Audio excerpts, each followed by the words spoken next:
In the stable Banjo Paterson. Andrew Barton. What? You don't like him?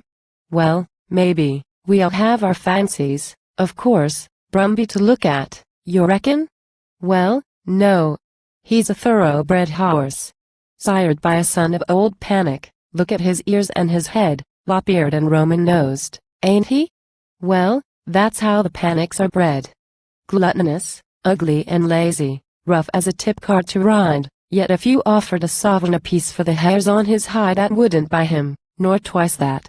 While I've a pound to the good, this year old stager stays by me and lives like a thoroughbred should.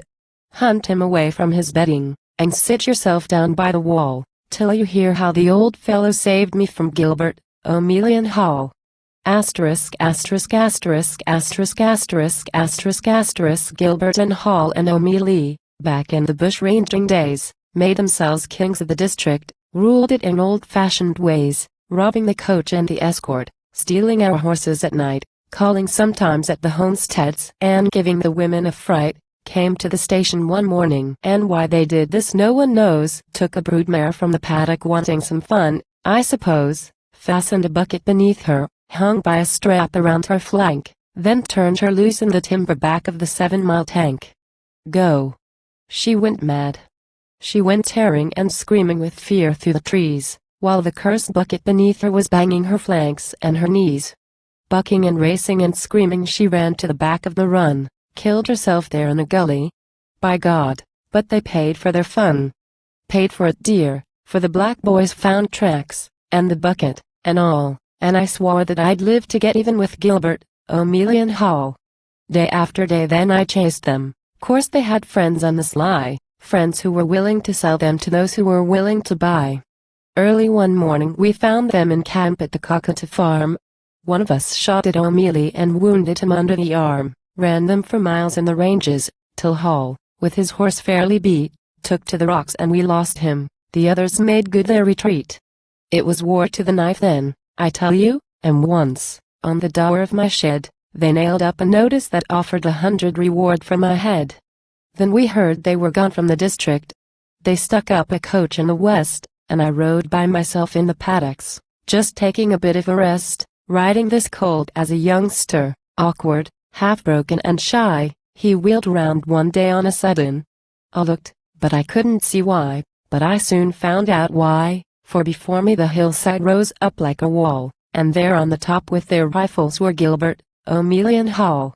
'Twas a good 3-mile run to the homestead, bad going, with plenty of trees, so I gathered the youngster together, and gripped at his ribs with my knees. 'Twas a mighty poor chance to escape them. It puts a man's nerve to the test on a half-broken colt to be hunted by the best mounted men in the West. But the half-broken colt was a racehorse. He lay down to work with a will. Flashed through the scrub like a clean skin by heavens. We flew down the hill. Over a 20-foot gully he swept with the spring of a deer, and they fired as we jumped, but they missed me. A bullet sank close to my ear, and the jump gained us ground, for they shirked it. But I saw as we raced through the gap that the rails at the homestead were fastened. I was caught like a rat in a trap. Fenced with barbed wire was the paddock, barbed wire that would cut like a knife. How was a youngster to clear it that never had jumped in his life? Bang went a rifle behind me. The colt gave a spring. He was hit. Straight at the slip rails I rode him. I felt him take hold of the bit. Never a foot to the right or the left did he swerve in his stride, awkward and frightened, but honest, the sort it's a pleasure to ride. Straight at the rails, where they'd fastened barbed wire on the top of the post, rose like a stag and went over, with hardly a scratch at the most. Into the homestead I darted, and snatched down my gun from the wall, and I tell you I made him step lively, Gilbert, O'Meli and Hale. Yes. There's the mark of the bullet, he's got it inside of him yet, mixed up somehow with his victuals. But, bless you, he don't seem to fret. Gluttonous, ugly, and lazy, eats anything he can bite.